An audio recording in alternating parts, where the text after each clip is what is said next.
You ready? You live? All right, what's on Christ? Hey, Shalom, I.S.U.P.K. Y'all Shema, Thaba Shema Shah. Preaching over Sanak, holding it down for General Mahayaman. Until you get here, we're going to get a few scriptures. We're going to go into some common temptations, you know what I mean, battling them demons that come upon you. Give me Psalms 14:1.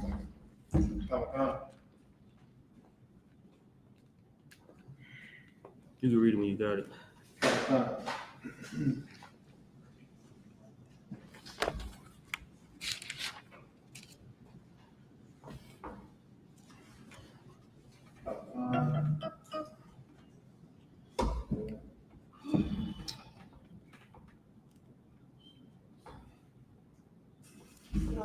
What's up, sis? We at Psalms chapter 14, verse 1. This is the book of Psalms, 14, verse 1. And Matamya, you got some more water? All right, good. The fool have said in his heart, there is no God. Now, that's the first thing. So what we're going to talk about, you know what I mean, understanding what the Most High put in front of your face. When he put the truth in your face, it's something serious, right? A fool do what? Say it again. The fool have said in his heart, there is no God. It's a foolish thing of you to say. A fool says in his mind or in his heart, there is no God. You know what I'm saying? There is no power. There is nobody better than me. There is nobody that's more wiser than me. There is no power greater than me. There's nobody to learn from. I mean, why go to the school? You know what I'm saying? The school isn't a place where I could come learn from. You know what I'm saying? There is no God. There is nobody better than me. You know what I'm saying? Why talk to this person or ask for help or counsel from this person? Because there is no God. Keep going. They are corrupt. Now, the problem is when you think like that, when you think there is nobody better than you, there is no power, there is no God, there is no Christ, there is no Most High, that's when you start the corruption. You know what I'm saying? Because you're not thinking about what's greater than you. Like a fly, somebody said a fly got like a 1,000 eyes. You know what I'm saying? Somebody said it streams under the water. Like it's so many things that's way more powerful or way more bigger than we can think of. There's no way that we could have thought about it ourselves. Only the Most High power could have done it. There's some things that happen to you in a day that you may seem like, damn, that was the Lord. Because there's only certain things that can save you, which is the Most High. And when you start walking away from the Most High, that's when you begin to be corrupt, right? Keep going. They are corrupt. They have done abominable works. Now, you start to do abominable works, which are things that are disgusting to the Most High. When you start walking away from the Most High, these are things that we face every day, that everybody faces. The first thing you see is a person turn away from the Most High. They turn away from the school. They turn away from brotherhood. They turn away from sisterhood. Then they start doing corrupt and disgusting things. Keep going. There is none that doeth good. Now, none of these foolish men could do good. Once you get into that mindset, it's hard for you to do good because you don't believe in the Most High power. You don't believe in Christ. You don't believe in the man that walked the earth that did amazing things by just believing that he could. You know what I'm saying? Moses saved the whole nation of Israel by just believing. You know what I'm saying? Christ saved us by just believing that he could, believing in the Most High.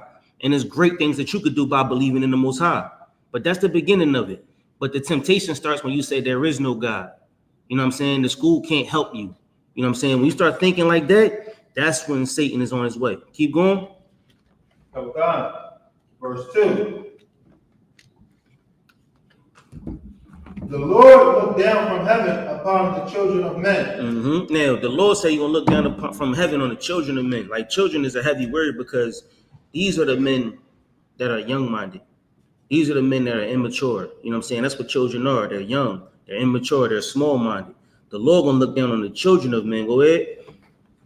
To see if there were any that did understand and seek God. Now, he's going to look and see if there's any one of his people that can understand, that can see what the Most High is saying. Like he's giving us the opportunity to be free from hell, to be free from our captivity.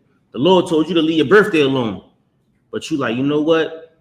I don't think God would tell me to get rid of my birthday. You know what I'm saying? I don't think God would tell me to not celebrate Christmas. Right? As soon as you're saying there is no God, there is no power, I don't think God would say that. Right? As soon as you start saying that, that's when the Most High is saying he's looking down from heaven to see if there's anybody that's not as foolish as everybody else is. Because that's what the world is doing. The world is being foolish. The world is accustomed to sinning. Right? The world takes sin and makes it look beautiful. You know what I'm saying? They get high and You know what I'm saying? They write rap songs and we think that we can be like them. You know what I'm saying? They get high and they drive cars and, you know what I'm saying, do donuts in the middle of 63rd Street. We think we could be like them. They make their sin look good. They make the dreadlocks look good. You know what I'm saying? They make the sin look good. They put the pork bacon on TV. Like, try the new Wendy's burger. This the new Wendy bacon shrimp pork lobster sandwich. You be like, ooh. Your mouth start watering because they make that sin look good. But that's Satan trying you. You know what I'm saying? And the Lord looking like, I want to see how many of these niggas is foolish. I want to see how many of these niggas is dumb. Go ahead. Verse 3. They are all gone aside. Mm-hmm.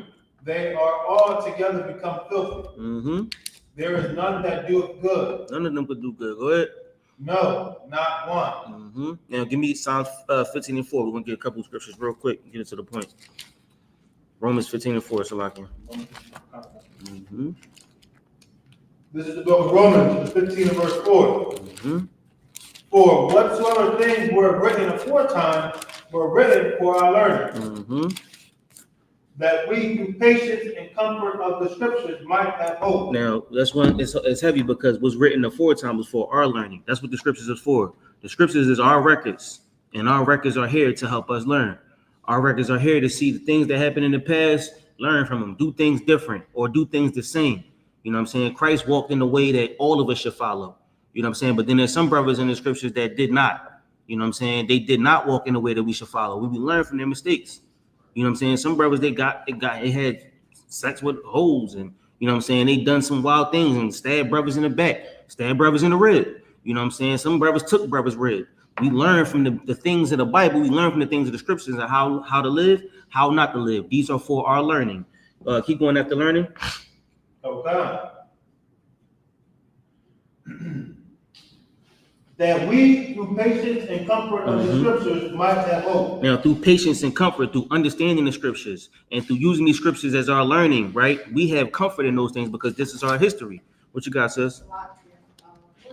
This is Slag, I'm moving a little bit fast. This is Romans chapter 15, verse 4. All right. So read it one more time, Abad. This is the book of Romans, chapter 15, and verse 4. Mm-hmm.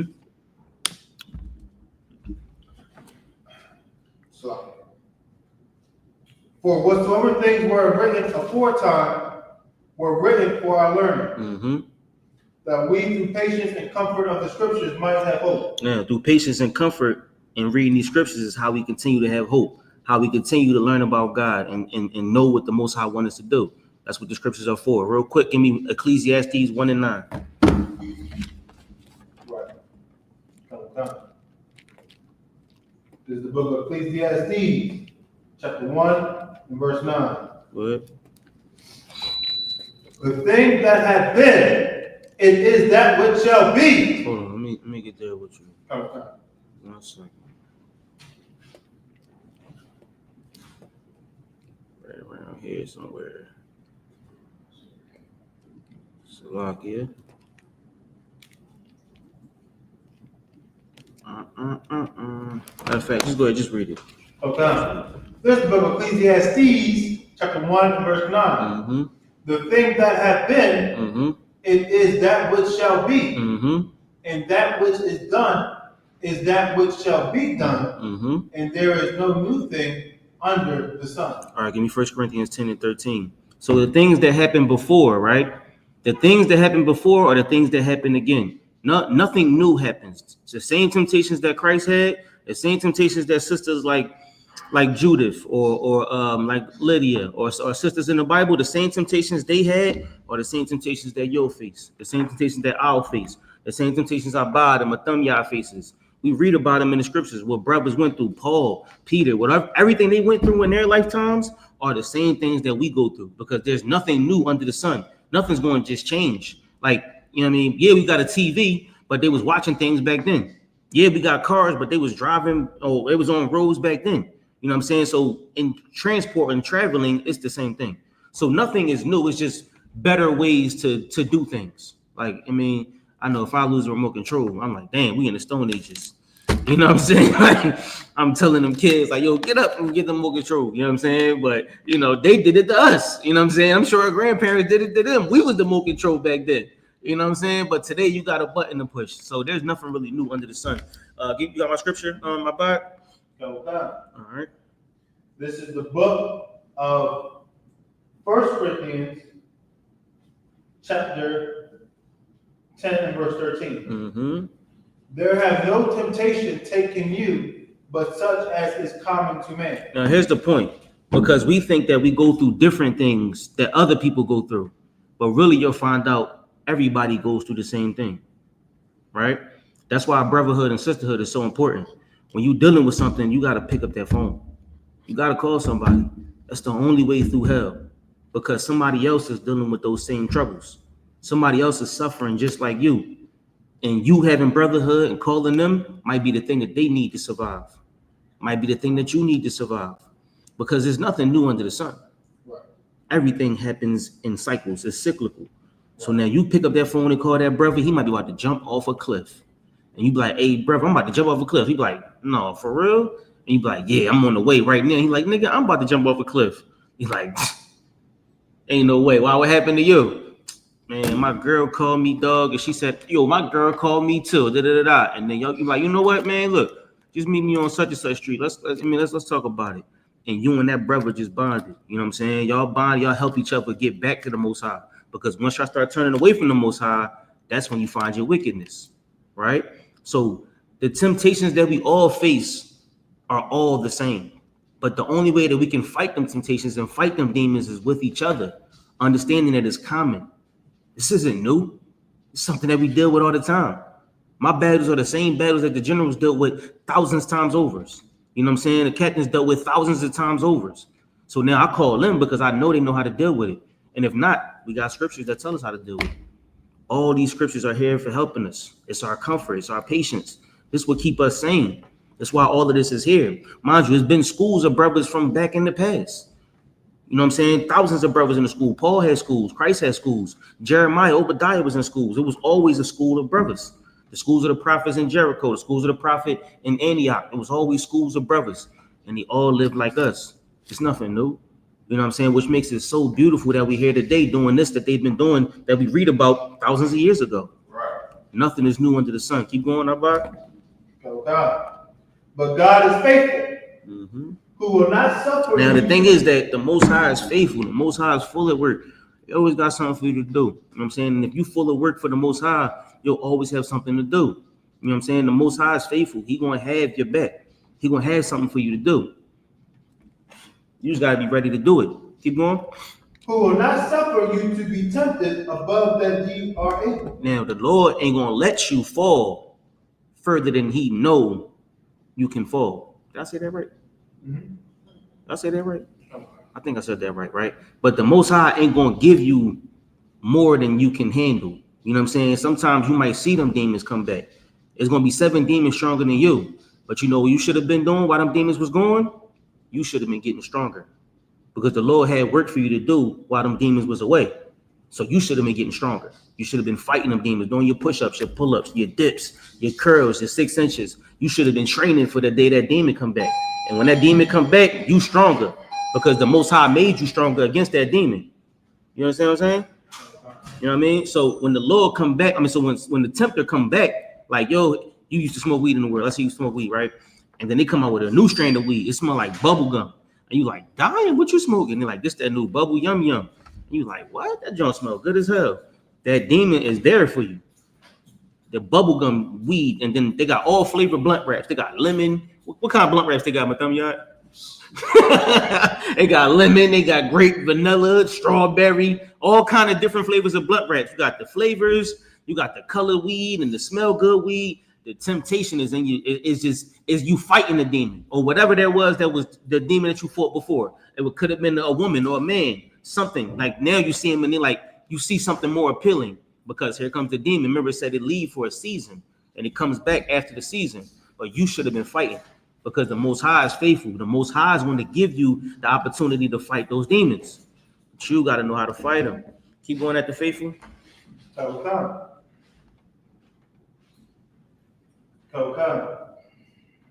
Who will not suffer you to be tempted above that you are able, mm-hmm. but will with the temptation also make a way to escape. Your way to escape is you staying busy. You staying in the work. You know what I mean? That's your way to escape, because Satan can't mess with you if you're busy. You sit on the couch dwelling in your wickedness, or you sit on the couch dwelling in your pain or your past, here comes Satan, because you're not working. You're not busy. You're not doing nothing. We all got work to do. The Most High just said he got a whole bunch of work for you, full of work. That's how I interpret the word faithful. He's full of work. He got all kind of work for you to do. Would you be making some sandwiches? You going to camp Monday, Tuesday, Wednesday, or class Monday, Tuesday, Wednesday, camp Friday, Saturday, class Sunday, Hebrew Academy Sunday, Monday class, Tuesday you in the class, Wednesday you talking to the brothers and helping them get to whatever city they ought to get to. You dealing with sisters A, B, and C. You got so much work you could be doing. Hey brothers, y'all need some help? Oh, all right, bet. I'm gonna go to Boston. I'm going back. It's a whole lot of work you could be doing. But when you're not working and you busy, you're not busy. You just sitting home and just. Here comes Satan, because you don't got no work to do. You're not building the house. You're not building the kingdom. You just wasting. Mind you, the Lord said your body is the temple of heaven. Your body is the temple of the Most High. So if you're not building on your body, and you wasting it, and what the Most High gonna do? I'll take it from you. I'll take it from you. You just wasting the body. You wasting something precious. It don't belong to you. Your body ain't yours. It's the Lord. Your spirit ain't yours. It belongs to the Lord. Which is why being here is so heavy, because you giving back the Most High what you owe him, your life. You dig what I'm saying? And them temptations, they come through, man. They like a demon, a bat out of hell. You know what I'm saying? Like you see them things that you lusted for in the world, or the things that you wanted so much in the world, they come right back to you. The blunt smell good. The weed smell like bubble gum. You know what I'm saying? Like if you had a drinking problem, the liquor just you see brothers. In they fun, and they having fun, they chilling, they outside. You like, you know what? I'm gonna have one drink. They go to demon, because that was something that you was fighting. Satan come back. Brothers snort cocaine and whatever they doing out there, it's coming back. But stay busy, stay in his work. The more work you have, the less chance you have to fall victim to temptation. You know what I mean? So some brothers, they don't got a choice. This is all they have to do, because they know if they stop, they'll fall victim to the world, to Satan. All right, keep going. Come down, that ye may be able to bear it. Verse 14. Wherefore, my dearly beloved. Now, you know what, real quick, and I love to pull this joint. I know y'all gonna hate me, because I do it a lot. Let's get Matthew. No, give me Luke chapter 4, verse 1. Okay. And this the one right here that helped me the most coming into the truth, man. Like just learning that temptation is not something that I personally face. It's something that we face, and without each other, there will be no way out of this hell. All right, give me Luke chapter 4, verse 1. This is the book of Luke, chapter 4, verse 1. And Jesus, being full of the Holy Spirit, returned from Jordan and was led by the Spirit into the wilderness. Verse 2. Being 40 days tempted of the devil, and in those days he did eat nothing. And when they were ended, he afterward hungered. All right, so now Christ is in the wilderness, right? Let's think about it like this. Christ in the mix, he in the hood somewhere, right?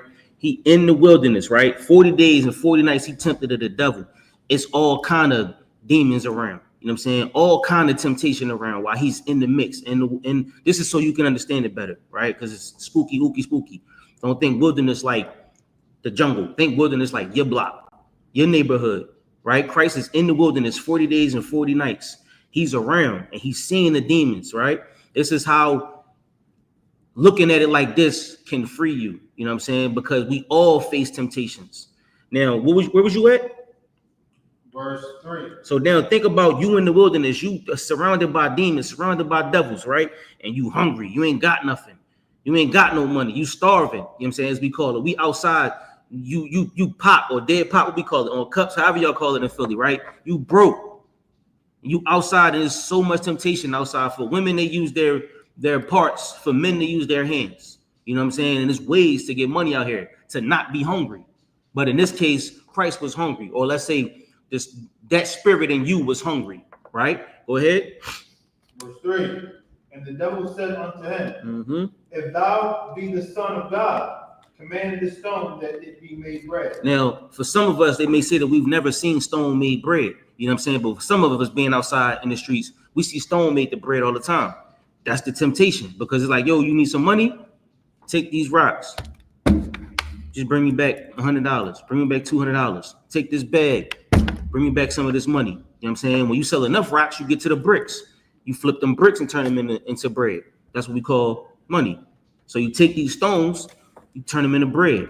That temptation is out there, right? So seeing it every day, you see the money. You see how much money they're getting. Brothers that grew up with you. You know what I'm saying? Sisters that grew up with you. It's easy ways out here to take something and turn it into bread. It's easy.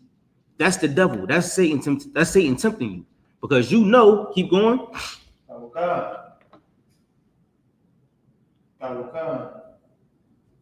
So command that this stone be made bread, verse 4. And Jesus answered him, saying, it is written that man shall not live by bread alone, but by every word of God. Now, your dad is in the house telling you, don't go out there and hang out with them. That's what your dad telling you, right? Your dad like, don't go out there don't go hanging out there with them. But you listening to the devil, you listening to the temptation. Your dad telling you can't live off bread alone. You live off my words. You live off the words of the Most High. But you thinking that if you go serve them demons or them devils, you can be better. If you go serve that temptation, you'll be better off, right? That's what we thinking outside, because them stones getting turned into bread and they making money outside. But Christ is telling you that you can't live off bread alone. You can only live by the words of the higher power, the Most High. And in some of our cases, it was our Father. You know what I'm saying? He's telling you can only survive off the words of the Most High. If you don't listen to those words, then you will die. Right? Keep going. Matter of fact, give me what's that? 1 Corinthians 10:4. So we get that real quick.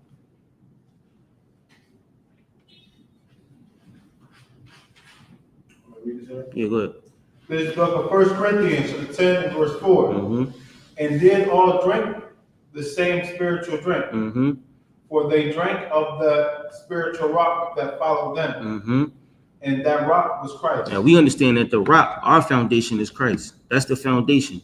When you take their foundation out there, you'll find a way to find yourself in hell. But we got to stand on solid ground, solid foundation. Our rock, our foundation is the Most High. And that's how you live off the brick.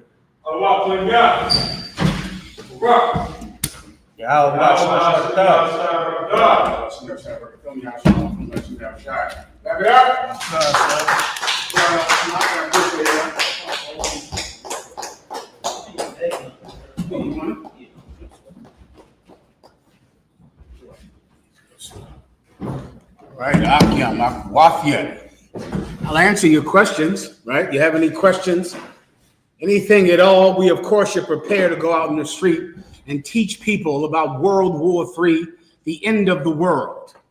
A day that the I.S.U.P.K. under Commanding General YAHANNA has been warning you of for so long, but you ignored us because your church called us a hate group. Your church said that we were a cult. Your church said you should focus more on dancing.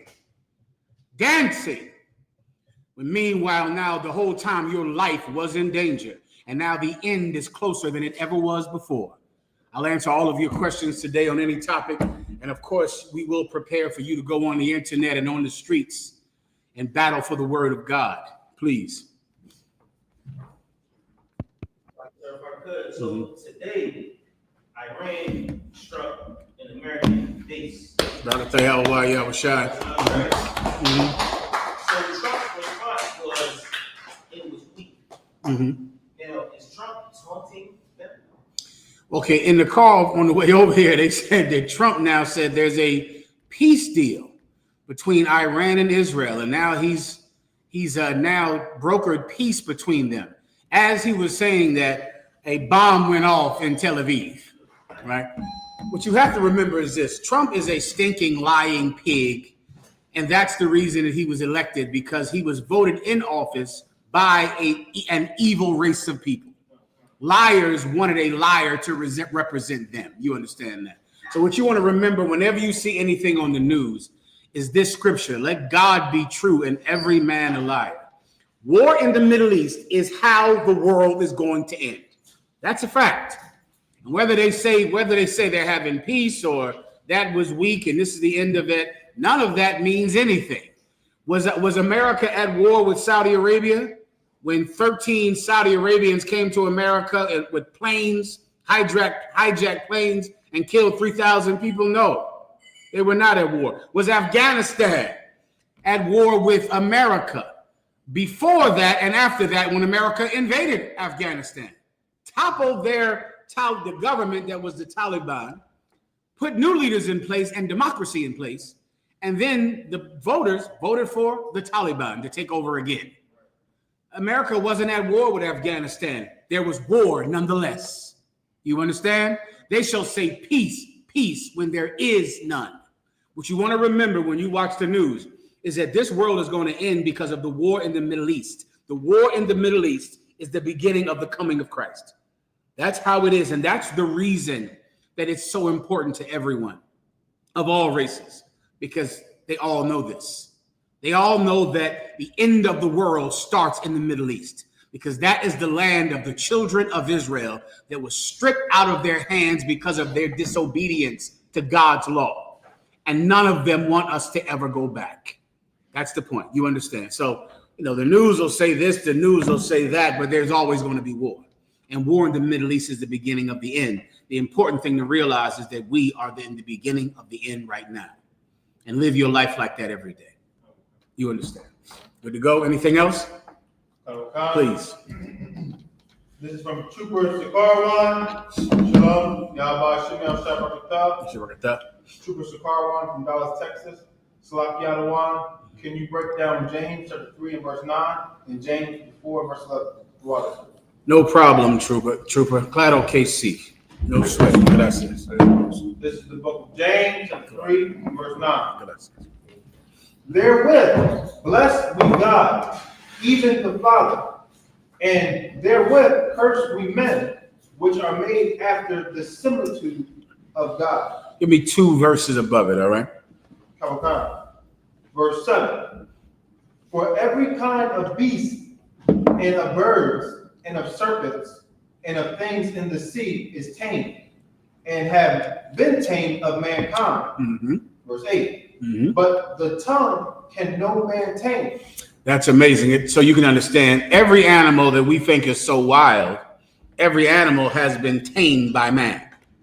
Man goes and tames lions, tames tigers, tames bears, tamed the mighty wolf, turned him into a chihuahua. Right? That's the type of ability to put something in order, to put something in control that man can do. The one thing that man has not tamed is your own mouth, your own tongue.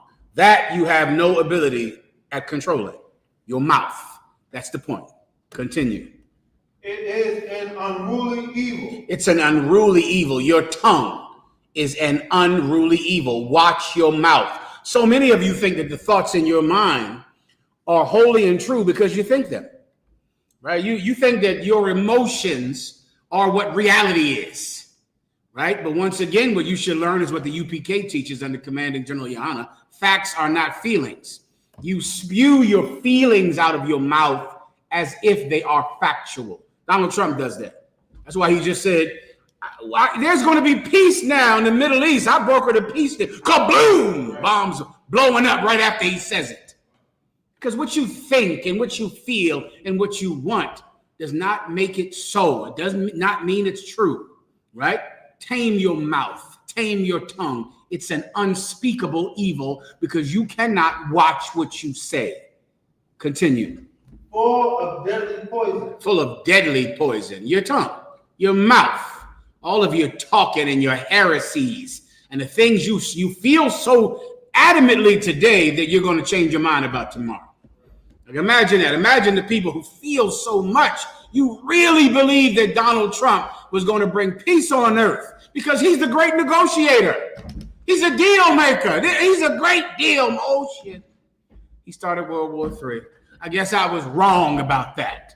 I guess I was wrong. Because you think a thing doesn't make it true, stop saying what you think. Don't say that. Let God be true and every man a liar. Continue. Verse 9. Therewith, blessed be God. Therewith what? Therewith your tongue, bless we God. You see, man can't control his tongue. With our tongue, we bless the Lord. we control our tongue.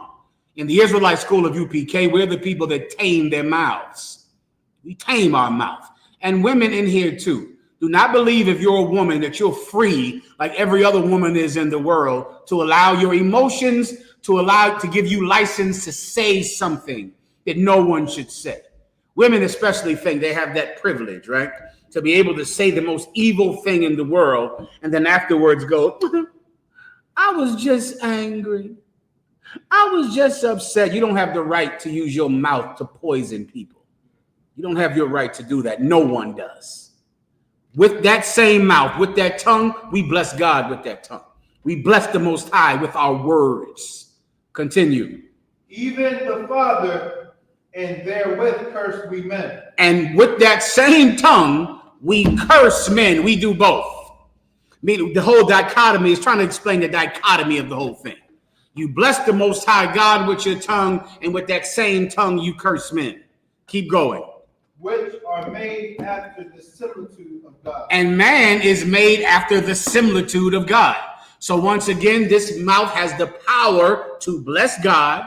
This mouth has the power to curse men who are after the similitude of God. What does that mean? It's right in front of you. Is it right to use your tongue to bless God? Is that right? Absolutely, it's right. That's what we do in here, right? Is it right to curse men after the similitude of God? Is that right?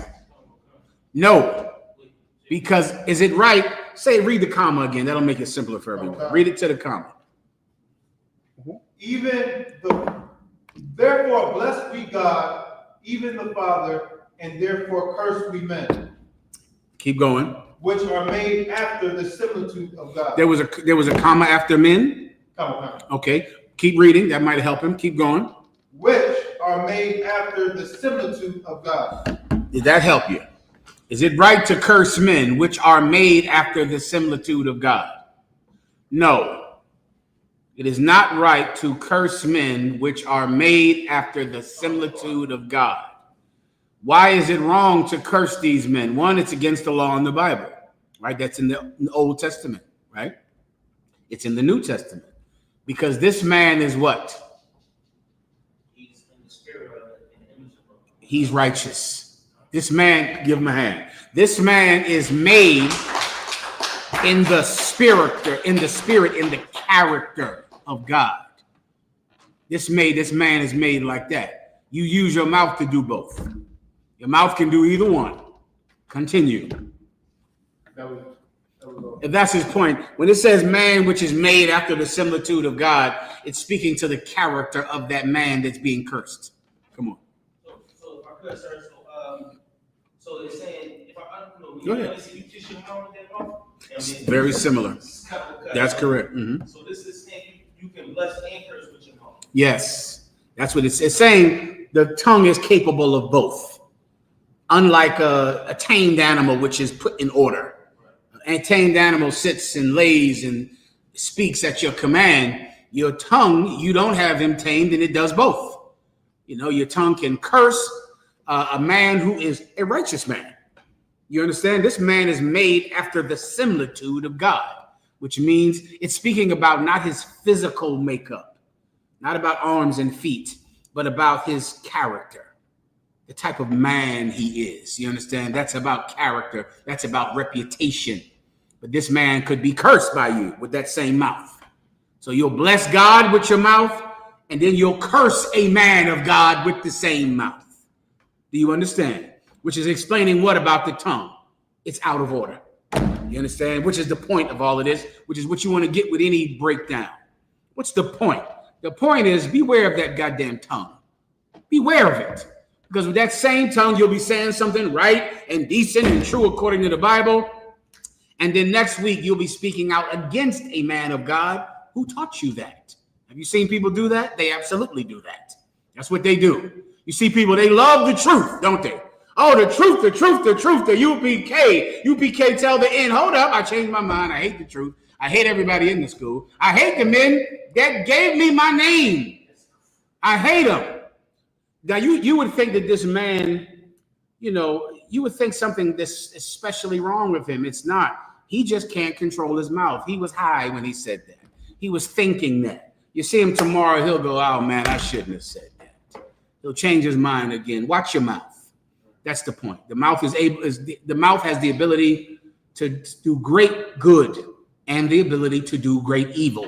That's the point. To bless God and then curse a man of God. A man of God is a man who is made after the similitude of God.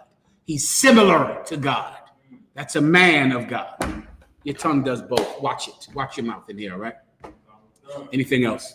You also want to break down James 4:11, sir? Mm-hmm.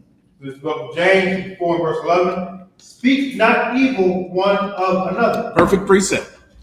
This is a precept for this one. Correct, trooper. This is a precept. Don't speak evil one of another. Watch your mouth. Don't speak evil about your brothers. Why? These men are made after the similitude of God. Watch your mouth about them, man. Why do you think God told us to come to he and thee alone? Alone, alone, alone, because he doesn't want you spreading gossip like some whiny bitch about your brothers. Don't speak evil one of another. Continue. Brothers, which is once again is emphasizing who we're talking about. Your brothers, the people who believe as you believe, your brothers in the truth. Continue.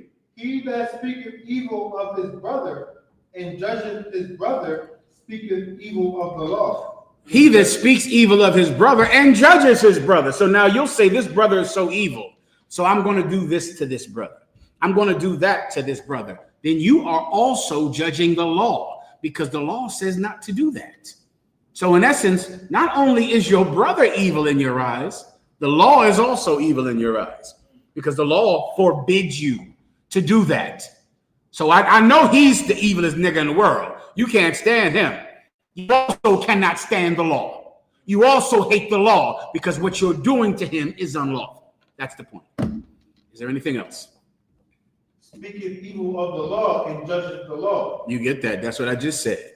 Anything? Go ahead. But if thou judge the law, thou art not a doer of the law, but a judge. Well, here you go, trooper. But when you judge the law, you're not a doer of the law, but a judge.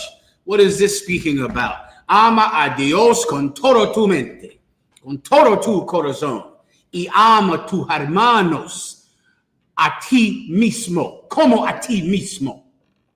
Meaning, love God with all your heart, all your mind, love thy brother as thyself. If you are breaking the law, then you cannot judge someone else for breaking the law. Because in doing so, you are against the law. You are saying the law is no good. You are saying I'm allowed to break the law in this case because this nigga is so evil. He's so wrong. Now you're judging the law. Now you're against the law. Now you are coming against the very thing that you believe this brother is against. You're against it. You're really against it. That's the point, trooper. Is there anything else?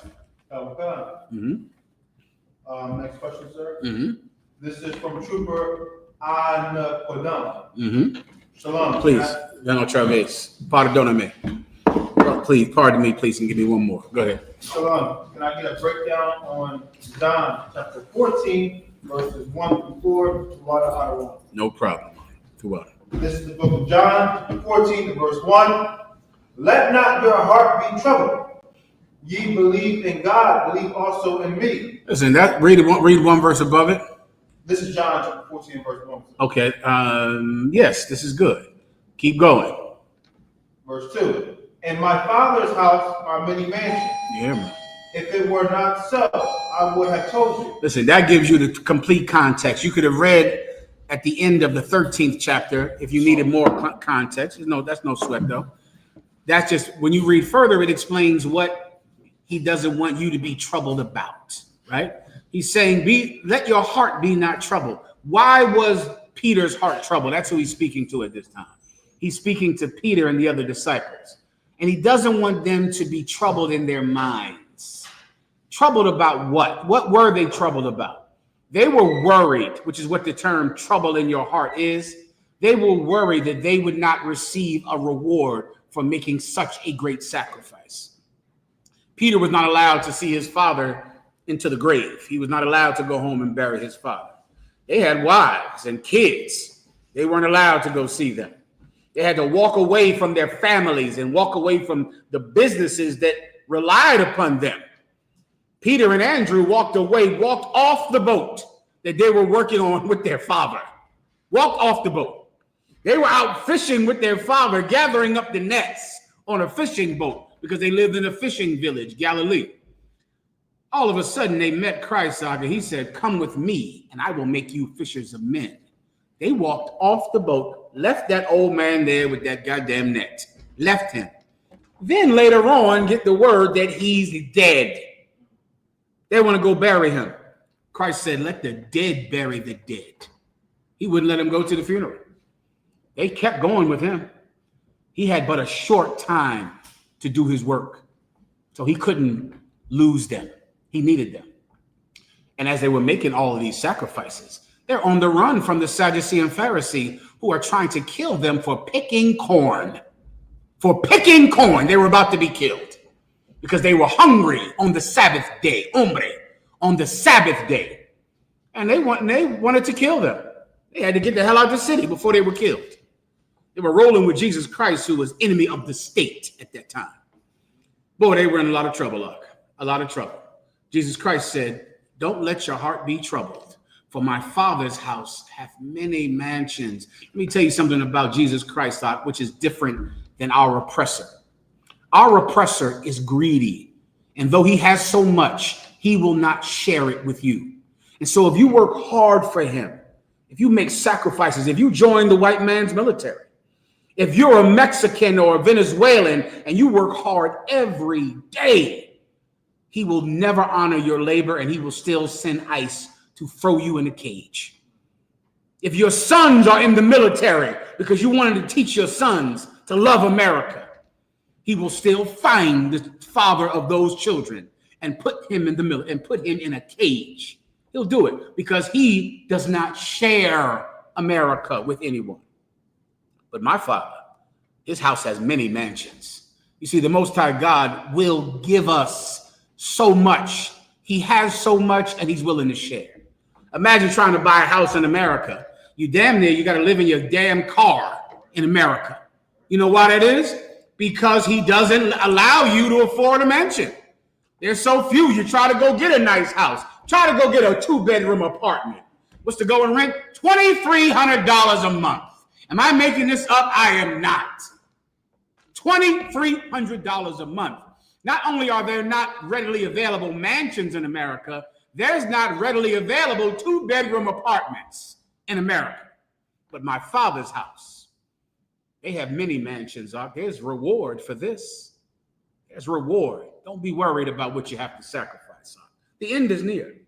You live your life like that. Live your life like the end is near, like Jesus Christ is coming back. World War III is at hand. I don't have to be worried. I don't have to suffer because the God I serve will provide for me a reward. It's coming. Right. It's coming. That's the point. That's the point. If you need to read some more, go ahead. I think Solid. Go ahead. Anything else? This is from Officer Malakia. Shalom, sir. Allow me to humble myself. Please. And ask these questions, Lord Kishar. Please, con gusto. What was the mark that was set upon their foreheads in Ezekiel chapter 9 and verse 4? No problem, warrior. He's speaking about mark them that sigh and that cry. That sounds like Ezekiel. For the abominations done in the midst thereof. Just confirm for me, all right, that I'm correct. Go ahead. This is the book of Ezekiel chapter 9. I'm going to move this right here. I can't see well. Go ahead. And the Lord said unto him, Go through the midst of the city, through the midst of Jerusalem, and set a mark upon the foreheads of the men that sigh and that cry for all the abominations that be done in the midst thereof. There was a place a long time ago called Sodom and Gomorrah, right? And Sodom and Gomorrah was a place destined to be destroyed because of the wickedness of the city. This is a city that was wholly given over to the LGBT community. The ancient LGBT community. And they were so brazen and so entitled that if you refused to have sex with them, they would force you to do it. They were completely entitled. LGBT entitlement. You couldn't be straight in that city. You couldn't be cisgendered or heterosexual. They refused it. They considered it an insult if you would not have same sex with a man.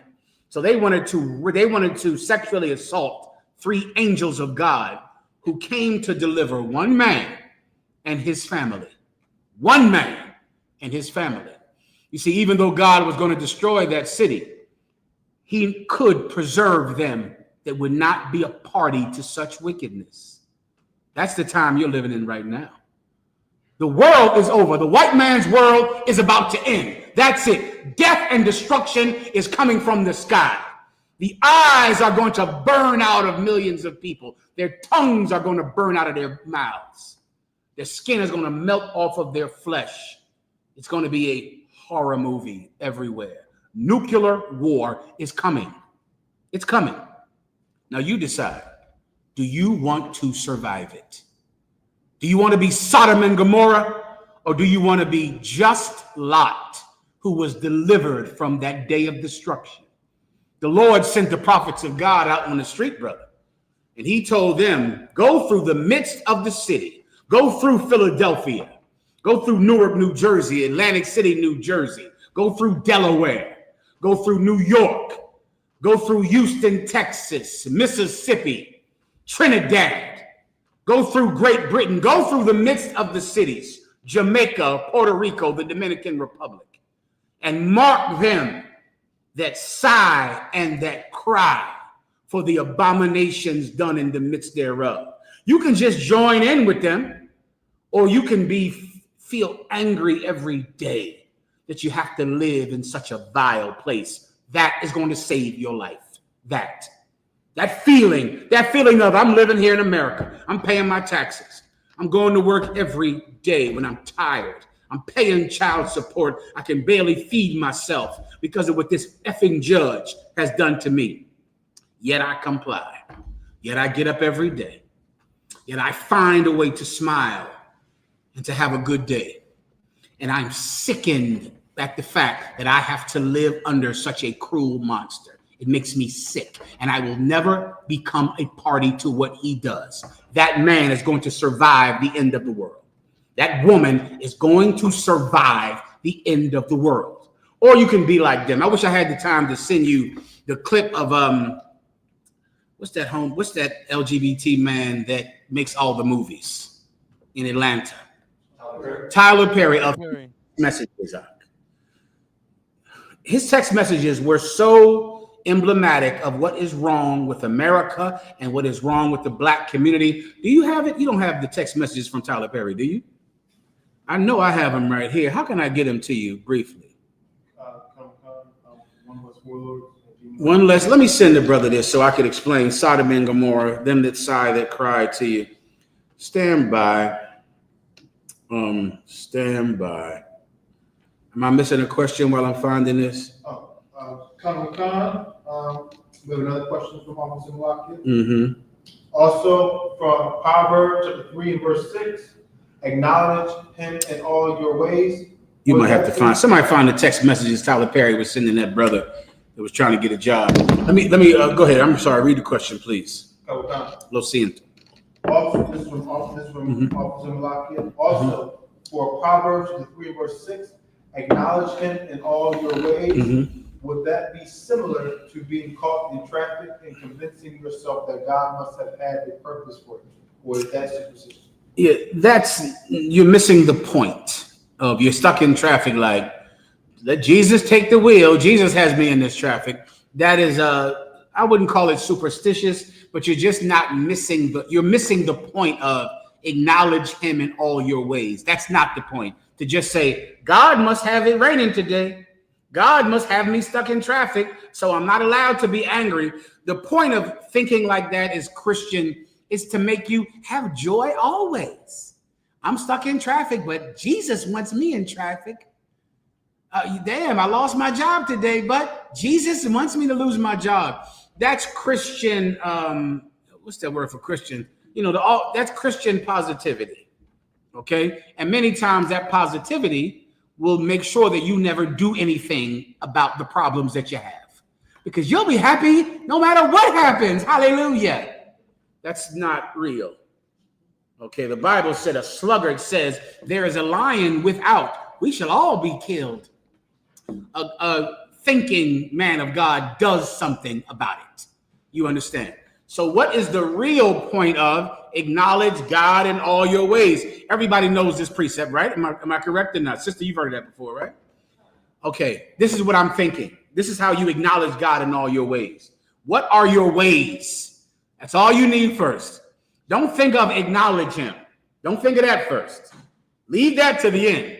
Just think of what does it mean to acknowledge. I'm sorry. What are your ways? If you can get that, then you'll understand the rest. What are your ways? Anyone want to give it a shot? Anyone online? Sister, she might need the microphone. No.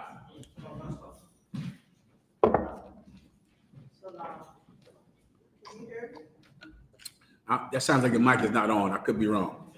It's on? Okay. I'm sorry. It might go through the speaker system.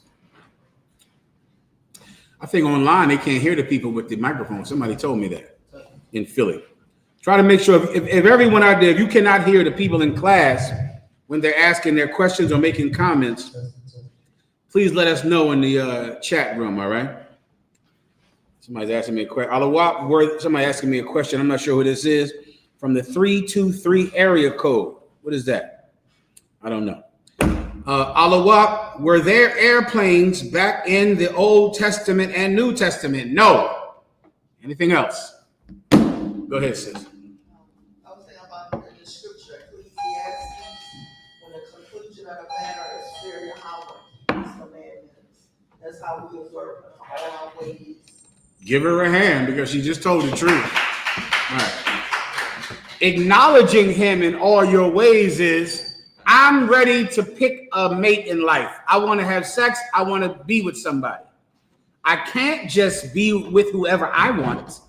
I can't just say, now that it's time for me to find someone, I will think about myself and who I like to have sex with and who I'm attracted to. You don't have the right to do that. If I want to go to have sex finally in my life, I have to first acknowledge, who does God want me to have sex with? What does that mean? What does the law say about who I can and cannot be with? I cannot have sex with a person of the same race. I'm not allowed to be gay. That is not your right to be gay. You have to acknowledge God when you decide a sexual partner, please. Same gender, not same race. Same gender, Salakia, same gender. I can't just say, hey, well, listen, I like men. I was molested as a child, so that makes sense. I'm not allowed to decide that. I have to acknowledge him in all my ways. So when it comes time for a sexual partner, I cannot be with someone of the same gender. I'm not allowed to be gay. God said not to. I'm also not allowed to be with a woman of another race. I cannot be with a white woman. I'm not allowed to. I have to acknowledge God in my choice of partner. I also cannot be with another man's woman of any race. That's me acknowledging him in everything I do. I'm hungry. I want to eat lunch today. Can I go to eat the crab boil and shove every abomination in a giant plastic bag and eat it with plastic gloves? God damn it, you're eating something you're afraid for it to get on your fingers, but you put it in your body. Yet you're terrified that you might touch the damn thing. You're disgusting. Shove everything in a plastic bag. Shrimp, crab, lobster, potatoes, sausage, apple pie. Put on gloves because I don't want it to stain my fingers. Let it stain my lungs and liver and stomach and soul instead. Listen, I have to say, I'm hungry, right? Yo soy hombre, I'm hungry. But I have to acknowledge God before I go to eat dinner. God said I can't eat shrimp, crab, and lobster. I'm not allowed to. I'm not allowed to eat pork. I acknowledge him in everything I do. I first consider what he wants in before I do what I want. That is what it means to acknowledge him in all thy ways. It doesn't matter if you think about him while you're in traffic. God brought this traffic today. Find a better way to get to work. Right. Lose your damn mind. You stuck in effing traffic all day. Find another way to get there and get on time and make some goddamn money. I gotta go. Is there anything else? Please knock. Was there any mention of the Northern Kingdom in the New Testament? Is there any mention of the what? The Northern Kingdom? In the New Testament. In the New Testament, by the time the New Testament was around, there was no Northern Kingdom. They were thrown away. There was none left but the tribe of Judah only. So there's not an acknowledgement of the Northern Kingdom, because the Northern Kingdom was Samaria in the New Testament, right? That was the land that the heathen that thought she was a Jew was living in. John, the 4th chapter, is the best way to understand the Northern Kingdom. Give me that, John 4:22. When Christ met a woman at the well, you remember that one, right? She lived in the Northern Kingdom. At this time, when you read the book of, I believe, 1 Kings and 2 Kings, the Israelites who lived in the Northern Kingdom were expelled out of that kingdom from the king of Assyria. He expelled all of them out that kingdom. You see that happening in California, don't you, right now, right? What's happening in California? The tribes, the Mexicans, the Guatemalans, the Haitians, they're being expelled out of California right now. If you think the Bible is fairy tales, you're seeing it happen right now. ICE agents are coming through Philadelphia, Chicago, and Los Angeles, and they're kicking out every Hispanic. The Hispanics lived in the Northern Kingdom. That was their land. And they were kicked out of that land the same way they're doing it in Los Angeles, the same way they're doing it in the big cities of this country. Where are they not? Where are ICE agents not going? Anybody know? A bun? Chinatown? ICE agents are not going to Chinatown. Where are Mexicans not being deported in America? You could forget this if you don't look carefully. Knock. Would it be Republican cities? Give him a hand. Yeah, knock. Many people don't notice that. Knock. There's no ICE agents going into Mississippi. No ICE agents in Iowa. No ICE agents in Africa. So what will happen eventually over time? No Hispanics will be in Los Angeles. Every Hispanic will be in Iowa, working at a farm factory, at a meat factory. Donald Trump is telling you where you're allowed to be. If you're Mexican, you can go to Iowa and farm pigs and beef and work in the poultry factory, but you can't be in Los Angeles building their economy. You can't be in Chicago building their economy. You're going to have to go to Iowa and build their economy. They did this in Samaria, where the Mexicans were not allowed to be in their land of the Northern Kingdom. They had to leave. Where did they go? They came to America. That's where they went. They said it's better for us to go to a land where no man lives than for us to stay in Assyria. We're not doing that. They left and came over here. They're hoarding Mexicans out of Los Angeles the way they did Samaria, the way they did the Northern Kingdom. A bun. Microphone.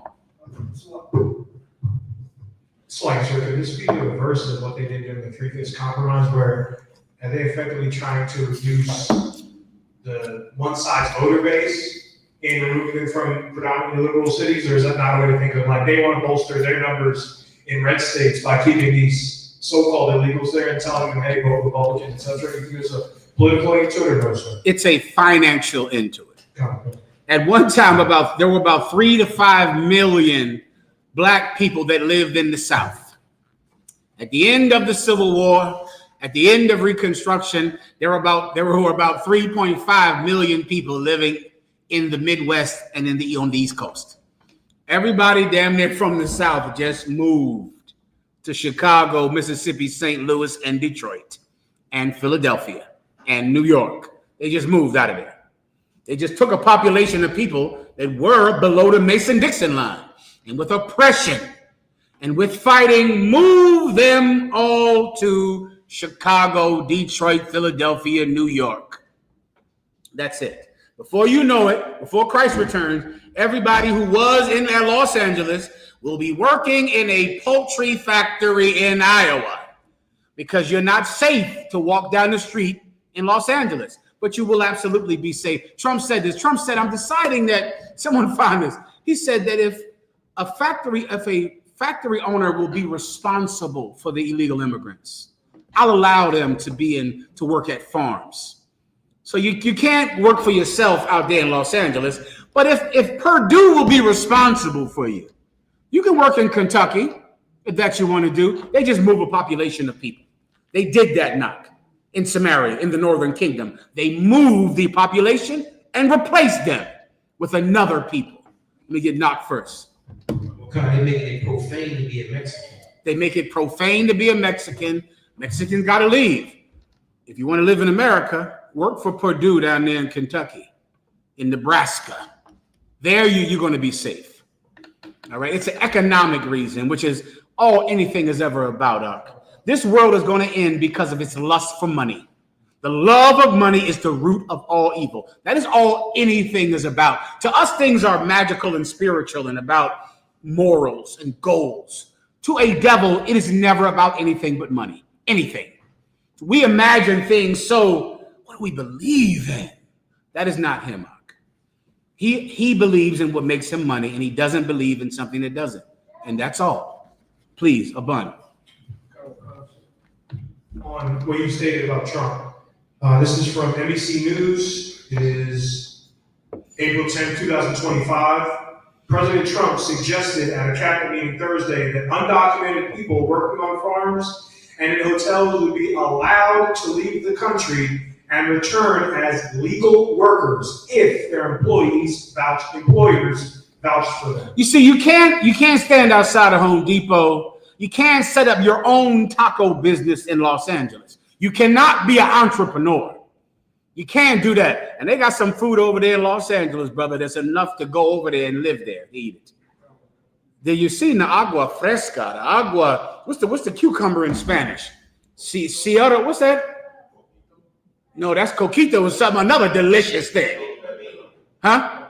Pepino. Agua de pepino. Agua de, say it again. Coquito, Jesus Christ. Listen, and these tacos, these barbacoa tacos, they own those stands. That's their stand. They're entrepreneurs. They have the pursuit of happiness. They want to own their own business in America. They have self-determination, and they set up their own business in Los Angeles, in Northern California, Southern California. They're not allowed to do that.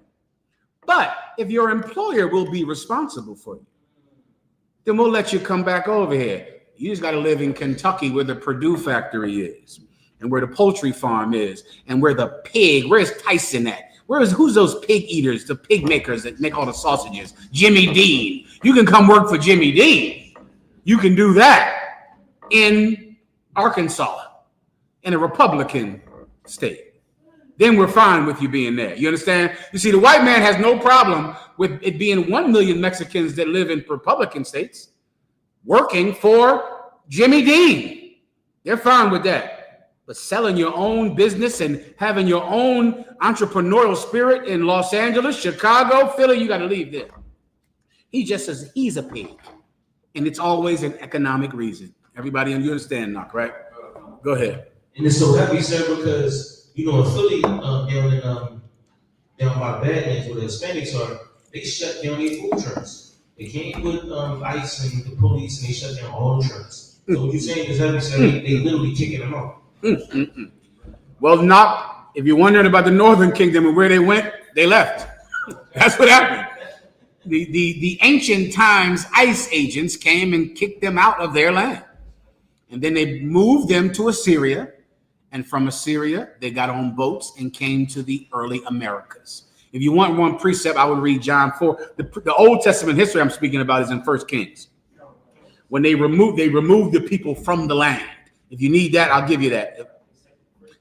That sounds right. Where they removed the people from the land and replaced them with the people who knew not the God of the land.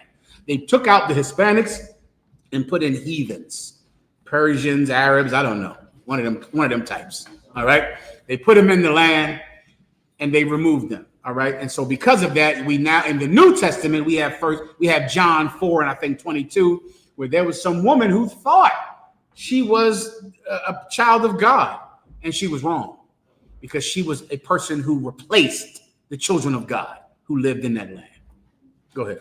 And if I could, sir, Ben otra vez. Perdóname. when she was there, Christ was talking to her, and she left and went to get the brothers. Mm-hmm. So it was brothers there. Yes. First Kings says, when the lions began to eat the people because they knew not the God of the land, the elders of the city said, let's go get the priests, bring them back into Samaria so they can teach these heathens about the God of the land. So Israelites were brought back into Samaria, enough of them to teach heathens how to behave there. So there were some Israelites there, but the vast majority of them were gone, which is why when Christ gave the parable of the Good Samaritan, he was speaking about an Israelite from a land that the Jews hated now. The tribe of Judah hated because it was inhabited by people who were not Israelites. But there were some Israelites there who were brought back into that land. They were your brothers. That's the point. Everybody understands. All right, good to go. Claro? Claro means, do you understand? Gracias. See, come on. Let's go. God, this is from I.S.U.P.K. Salaki, sir, is the Adriana Smith situation. Could you explain if it would have been lawful or unlawful to abort the baby since the mom was brain dead but left on life support to give birth? I'm not familiar with this, Aki. Mabun, microphone. I'll grab a news article on this. There was essentially this is a sister, I believe, in Atlanta, Georgia, who was brain dead, and they're keeping her alive until the fetus is viable. She's pregnant. She's pregnant, yes, sir. She's pregnant and brain dead. That's correct. Okay, go ahead. And the state of Georgia has laws against abortion. So in regards to this situation, what they're doing is they're keeping her alive until the fetus is viable, and then she's going to give birth. I'm not sure what's going to happen after, but the family's upset because they are still going to have to pay for the medical bills. I'll get an article on this. Please, if you need more of that, Go ahead. if there's more, then tell me. If not, I'm not sure. I think she got in a car accident. she's in a car accident. Is giving birth to the child going to endanger her life? Is she going to die because she has a cesarean section? Ariel? She's brain dead, so she's dead already. Okay, and this question is it lawful for them to have an abortion? No, it is not lawful. That woman is dead already. The baby is not, right? It's a sin for them to abort that child. That child is not dead. The woman is dead. Come on. Okay, this is from bioethicstoday.org. The widely discussed Adriana Smith case unfolding in Atlanta raises many thorny ethical questions. Despite the case's high profile, the facts about what happened that led to a situation in which Emory University Hospital Midtown plans to deliver a fetus from a woman who has been dead for months via C-section in August are murky. Just so you out there that know, Lord forbid if this happens to you where you're struggling with a family member, when they say he's being kept alive on machines, that person is dead. A person brain dead is dead. All right, brain dead would not exist without the amazing medical technology that the Most High God has allowed to happen in this country. Like without that, any other time, any other place, this would be dead. But because there is absolutely amazing medical technology that you are afraid to go get, that you're afraid of. But the Most High God could have you alive. You're nothing but a goddamn head and a chest, and you'll be alive. Because medical technology is effing amazing. You're afraid to go to the doctor. You're scared of needles, I guess. This woman is dead, but the baby is alive. That is a miracle that can be done by no one but the Most High God. Now, instead of going, Barakatah Yahweh Yahweh Shai, my daughter is dead, but the baby is alive, give me the baby. Let's have it. If the daughter was alive, what would you do? You're supposed to be doing what the mother would have wanted, not what you want. Imagine being a grandparent. You've lost your daughter. She's dead. but there is a baby inside of her living, what are you going to be worried about the medical bill? Listen, bitch, owe them the money. Owe money. Right. Who are you? You can't owe nobody money? Listen, you know the doctor is going to give you one day a bill that says $1 million. They're going to hand that to you. I talk to women in the medical field. They tell me they go in the records and a child has cancer. A child has cancer. And because of the cuts that Donald Trump is doing to insurance, she's in the computer and reading how they gave this child who is going to die of cancer. They give the parents a bill that says $1 million. You know what the parents do? Sign it. That's what they effing do. They're not saying, well, never mind. What parent would do that? Well, sure, we'll give your child treatment that might make your child live another 5 years, another 10 years. But you're going to owe us $1 million. A parent says, where do I sign? That's what they say. Who in the hell says no to your daughter's dead, but the grandchild is alive? If you have an abortion, you murdered that child. You murdered that child. Whoever caused the car accident is the one that's responsible for your daughter's death. Come on. Sorry, it wasn't a car accident. I got more on it. Whatever. What we know is that she is 30. She went to a hospital last February with severe headaches. She appears to have had brain bleeds, but was not given a full neurological workup during this initial visit. She was back again and transferred to Emory University Hospital where, as it happens, she worked as a nurse. A CT scan there revealed multiple blood clots in her brain. She deteriorated and was eventually declared brain dead. Well, that's enough. You can go to court to determine what person is responsible for your daughter's death. But if you abort that baby, you're responsible for the death of the child. It is unlawful, and only the cruelest of people would even consider an abortion in a case like that. All right, anything else? No. You good here? Go ahead. This is from Fakan, Dr. Rala. Question, sir. If I may, can I get a breakdown on the second death of a short? I believe he's talking about the second death in Revelations. Let me see. The second death, is the death that most of you are you're about to die in now. Did I tell you most of you were going to die?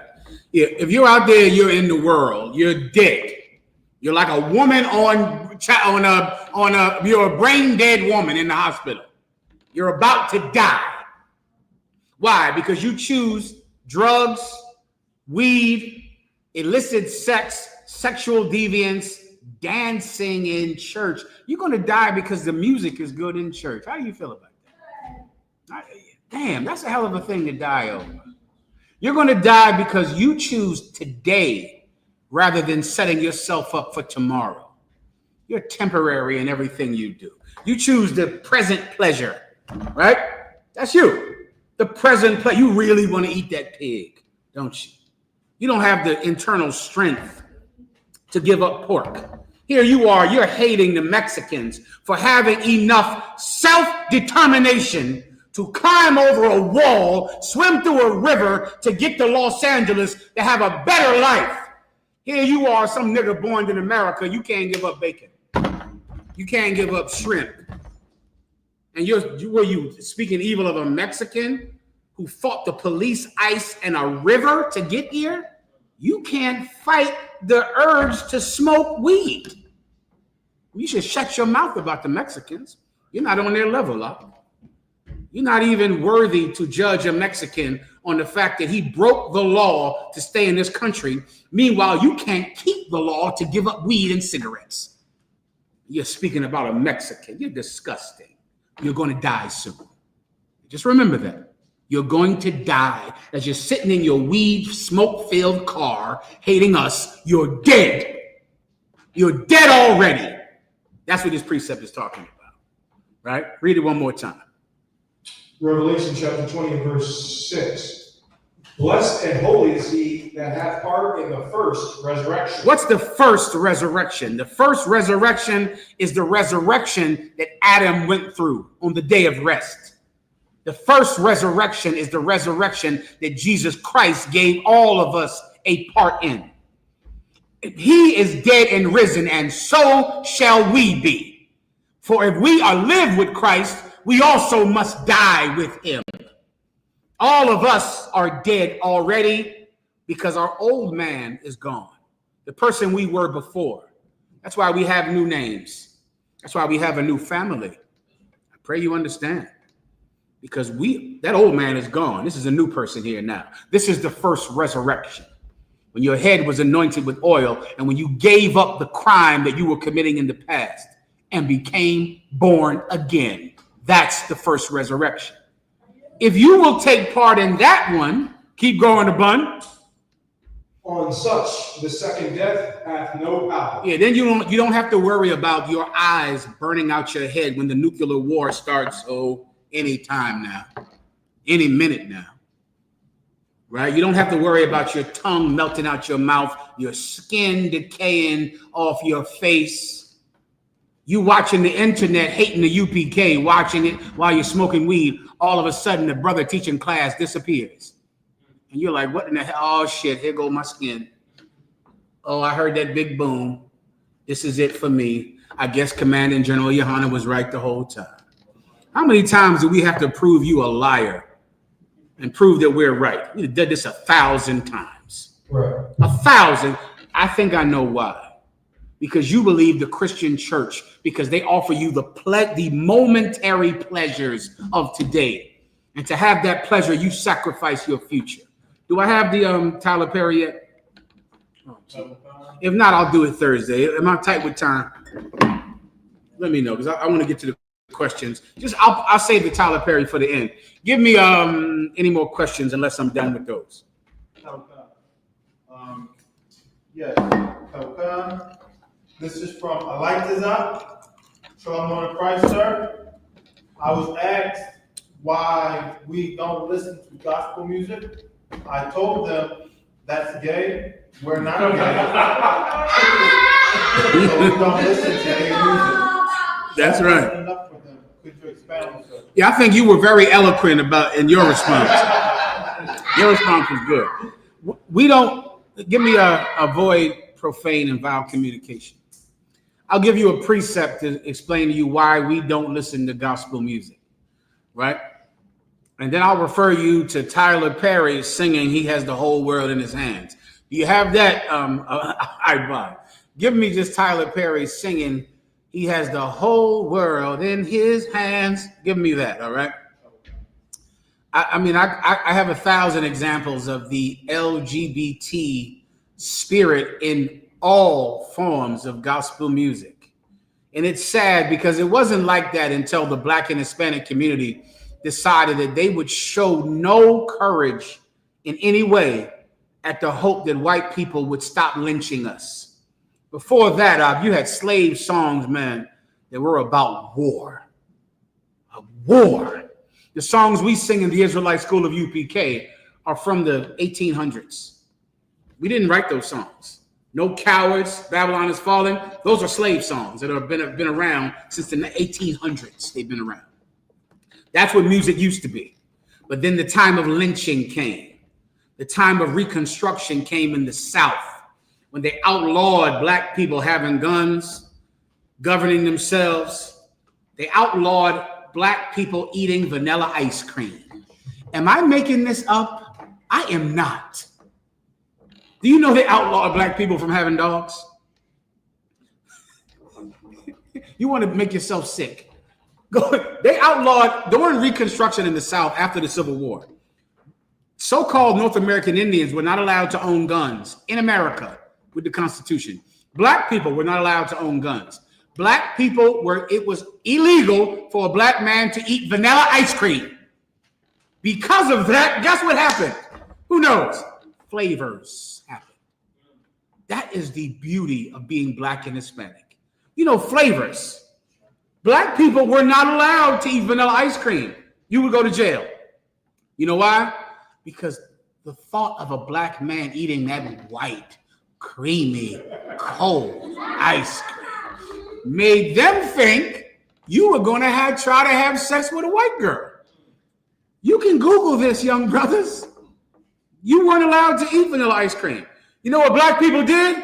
They invented butter pecan ice cream, chocolate ice cream. They invented it because they were not allowed to just eat that pure white vanilla ice cream. Black people were not allowed to own dogs.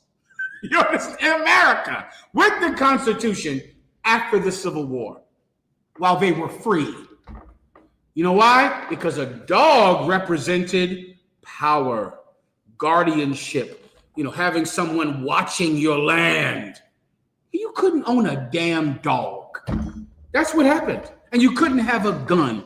Well, brother, after enough of that, the black church stopped being the kind of black church that made white people angry. They started being the kind of church that made white people happy. And they got into the rapture. Now they sung about the rapture. Not about Jesus Christ coming back. Not about Judgment Day. No more Judgment Day. Now they wanted the rapture to come, which is not in the Bible and is an orgasm that women have. By definition, it's what it is. But does everyone in here know that the Christians teach about rapture? Have you heard of this, sister? Yeah, that's not in the Bible. It's an orgasm that women have. That's what a rapture is. White people stopped lynching you, though, for a time because they weren't afraid of you for a time. You understand, right? Music changed. Church music changed. Gospel music changed.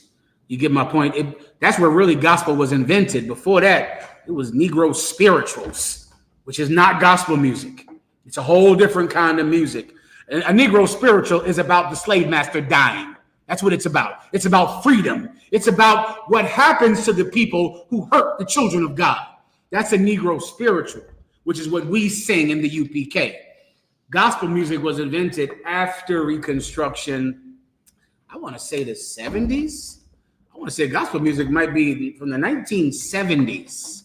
That type of Jesus is loving and God is love. Jesus, that's a fairly new thing. And it's gay.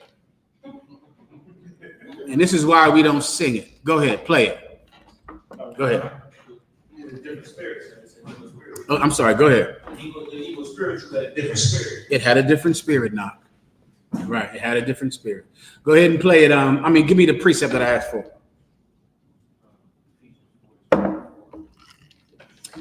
And I'm sure you can find a gospel song called He Loves Me by this LGBT man.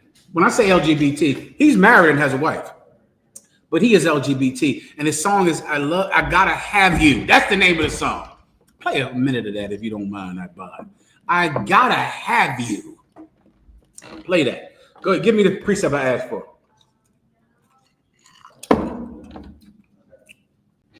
Is it 2 Timothy chapter 2, verse 16? Mm-hmm. This is the book of 2 Timothy chapter 2, verse 16. But shun profane and vain babblings, for they will increase unto that's not the. That's a good one. That's not the one I'm speaking about. That's about speaking in tongues. Give me the one. Avoid profane. No, vile communication. That one. But when it says communication, go ahead. So it's the book of Ephesians, chapter 4, verse 29. Mm-hmm. Let no corrupt communication proceed out of your mouth. That's the one. Let no corrupt communication proceed out of your mouth. It's against the law to talk like a Christian, because their communication is disgusting. It's corrupt. To think that you should depend upon God's forgiveness before you commit the crime, before you do it. You should say, God is going to forgive me. It doesn't matter what I do. God will love me. The law is done away with. I give God my heart and my words, and my actions belong to me. That's corrupt. It's disgusting. What government would allow you to willfully disobey them when meanwhile you show no care for the laws they put in place to protect you? That's disgusting. I might need the Tyler Perry thing because that's a perfect. What do you have here? What are you holding for me? Anything? Put it up there. Play it. Keep going, Knock. Is there more? Ephesians chapter 4, verse 29. Let no corrupt communication proceed out of your mouth, but but that which is good. That which is what? That which is good. That which is what? That which is good. You know, gospel music is corrupt communication. It teaches people to forget about the rules that God gave us to govern ourselves and to live, and to only depend upon his forgiveness is evil. It dishonors the blood of Jesus Christ that was shed so you could change. Now you don't have to change because Jesus Christ died. That's disgusting and corrupt. Instead, you should do what? Again? That which is good. Instead, you should say what's good. It's good to not molest a child. It's good to not eat pork, to not eat shrimp, to not eat crab. It's good to keep the law. It's good to be a law keeper. Guess why? Because law keepers are not going to die during the Third World War. Right. When are you Christians going to apologize for teaching people to join the white man's military? You know you did it. Right. Listen, I want you to call in or text in or put in the chat room or make a Facebook post. Make an Instagram post and tell everyone that the IUIC told you to join the military, the white man's military. Tell everybody. Those of you in the white man's military, say I'm in here because the IUIC told me to join. If your pastor told you to join the military and now you're in the military and now they're striking Iran and they're bombing the base that you're on, I want you to go on Instagram and Facebook and social media, and I want you to say, I'm in the Marines because my pastor told me to sign up. I'm in the Army because my pastor told me to enlist. Tell everyone why you're there. You followed a man who believes in singing in a time of war, when you should have followed Commanding General YAHANNA. Why? Because we will show you how to survive, how to live. The path to the Christian church is the path to the second death. That's what you're about to get. I pray you understand. Let me show you. What do you have here? Play what you have, please. Mm-hmm. All right. How about something to try to make us all feel a little bit better? I'm going to start this song, and then I want all of y'all to add to it. All the musicians out there, all the singers out there. Change the key. While he's singing now, give me the text messages. Yeah, let's see if I can do this. He's got the whole world in his hands. He's got the whole world in his hands. He's got the whole world in his hands. He's got the whole world in his hands. That's Tyler Perry singing gospel music, right? Oh, someone just you have it. All right, that's enough. Listen, hallelujah. He's got the whole world in his hands. He's got the little itty babies in his hands. Do you have Tyler Perry's text messages that he sent to a straight man who likes women? You don't have that, do you, brother? I can read them to you if it's trouble. Let me just say them. All right. I'm going to read Tyler Perry's text messages that he wrote to this man. This is how do they make money? Then they make money from the advertising. Hold on, let me see. Oh, he's gonna have them to me. All right, let me see. There's a lot of them up here.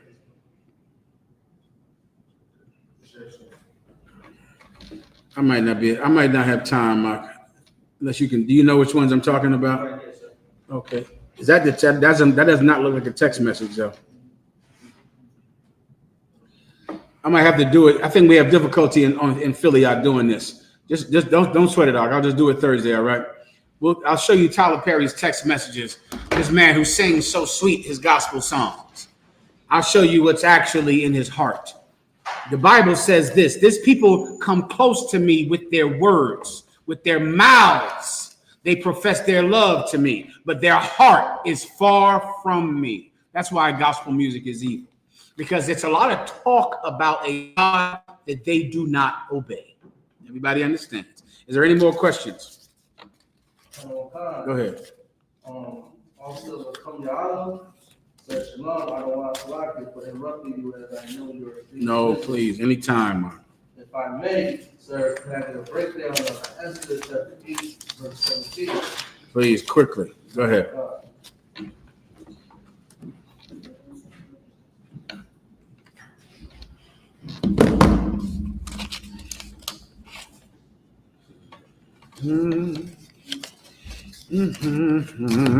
So book of Esther, chapter 8, verse 17. And in every province and in every city, whithersoever the king's commandment and his decree came, the Jews had joy and gladness, a feast and a good day. And many of the people of the land became Jews, for fear of the Jews fell upon them. Oh, he wants me to break this down. He said, is this in regards to other nations converting to Jews? Absolutely. Absolutely not. This is not speaking about the other nations converting the Jews. This is speaking about the Israelites becoming saints, the Israelites repenting to their true laws and commandments. The Israelites had stopped being Jews. What do I mean by that? What did the Israelites become? African Americans, Mexicans, Haitians, Guatemalans. The Israelites became the lands that they were enslaved in. They became just citizens of that land. But then when this happened, they became Jews again. They became the children of God again. This is speaking about a transformation. This is speaking about being born again, but this is not talking about the other nations. This is talking about us. This is what we did. At one time, I was an African American. That's what I was. Then I became an Israelite. You understand? What does that mean? I was always an Israelite from the beginning. Always. I threw away the name of the thing that I was not. I threw away the name of my captor, of my slave master, and I took on the name that I was originally born with. This is what Abraham did. Abraham was an Adamite. He was one of the children of Adam. His forefather was given the laws and the commandments.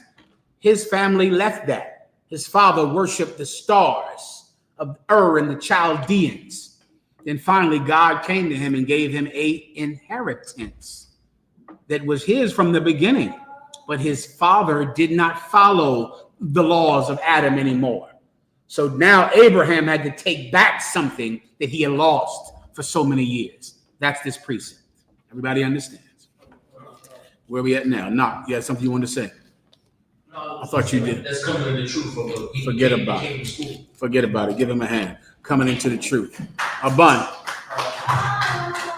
A bit off topic, but on the topic of ice cream. While not the first to make frozen desserts, Augustus Jackson, a black man, is credited with significant advancements in the modern ice cream making process. He's often called the father of ice cream for his innovations in recipes and techniques. He's known for developing eggless recipes and using salt to lower the freezing temperature, creating a smoother, better flavored ice cream. Brother, this is something that the tribe of Judah, the tribe of Gad, the Israelites have done for years. Research, there was something in Louisiana where black women, oh my God, I want to forget this. Black women in France were forced to cover their heads in everyday life, meaning if a black woman went down the street, she could not walk outside without having her head covered, because there was a law that said that black women were growing uppity because their hair was so beautiful, and they were thinking that they were better than white women. I have the law in my phone. You can Google this. Come on. The Tignon laws? The Tignon law. Say it in the microphone. The Tignon laws? The Tignon laws. Black women would walk around with afros and beautiful hair. White women went to the governor and said, these black women think they're better than white women. The governor passed a goddamn law that said, if you walked into town, you had to cover your head. You know what black women did? They invented these head wraps that were so fly that they got more angry at black women. You go research the Tignon laws, and you'll see these colorful, beautiful head wraps. Black people were not allowed to eat vanilla ice cream. They invented chocolate innovated the field, invented butter pecan, invented all these flavors because they were not allowed to eat vanilla. Before you know it, everything that's happening to the Hispanics, if they keep the commandments of God, God is going to be with them. And you're going to see their oppressor fall. And soon the end will be here. The end is coming. Now let's give out some money. Clap it up real fast for the warriors, Kaparium. Give it up for Kapar. What's your brother's name again? A warrior, say again? Kaparium and Kabad. Come on up, Kabad. Y'all know Kabad. Kabad, this is a good brother. Let everybody see Kabad on camera. Look at this is Kabad here, everybody. He's a hardcore warrior. Good job, Kabad. Here's some money. You did a good job in class today, Kabad. Here you go. Boom. Bang at that. This is for you, brother. Good job. Take that. Good job. Give Kabad a hand. Oh, snap. Here we go. Come on up, Kabarium. How about some y'all shy, brother? Good job. Bang at it. Good job. Show everybody out there the young warrior. Kaparium, give him a hand. He's strong as he can be and smart, just like him and his brother and his father. Good job, Kaparium. Give him a hand. Well done, brothers. All right. Let's get it on with that. Pass the class over to priest officer and come down. Hallelujah. Rock.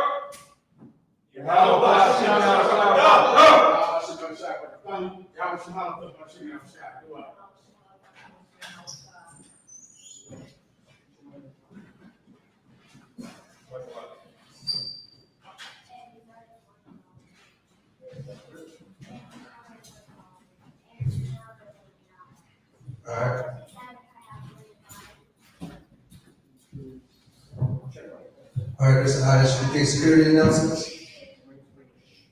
We had a I.S.U.P.K start on 1 West on 25th Street, Harlem, New York, under command of Jenny YAHANNA. Rule for new brother and sister. When a new brother and sister comes into the school, they're off limits for 6 months.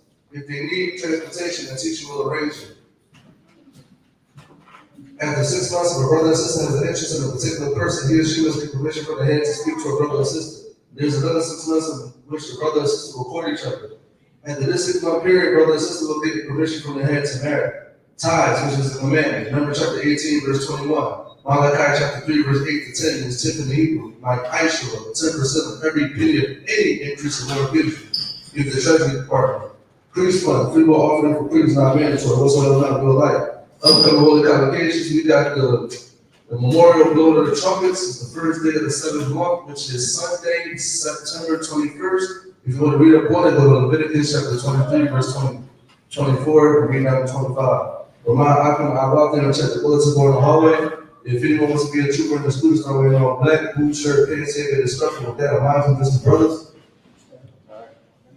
All right, men of Israel.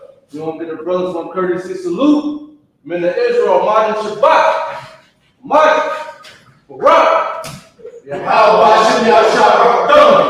Y'all should have tied hands down. Sorry, we're going to face the system. That's what you're going to stand. The sisters will give y'all I.S.U.P.K. All right, men of Israel, we're going to get the sisters on courtesy salute. Men of Israel, I.S.U.P.K.